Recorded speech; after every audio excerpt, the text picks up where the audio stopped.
ಈ ಜನುಮವೇ ಆಹ ದೊರಕಿದೆ ರುಚಿ ಸವಿಯಲು.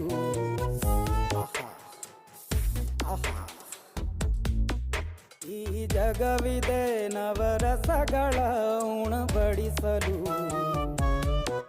ಬಿಸಿ ಬಿಸಿ ಇದೆ,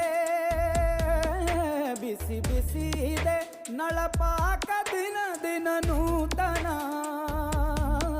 ಈ ಬಿಸಿಯುವಾರುವ ಮೊದಲೇ ಎಲ್ಲರ ಜೊತೆಯೇ ಮೆಲ್ಲುವ ಕಲೆಯ ಜೀವನ ಜನುಮವೇ. ಈ ಜನುಮವೇ ಆಹ ದೊರಕಿದೆ ರುಚಿ ಸವಿಯಲು. ಈ ಜನುಮವೇ ಆಹ ದೊರಕಿದೆ ರುಚಿ ಸವಿಯಲು. ಈ ಜಗವಿದೆ ನವರಸಗಳ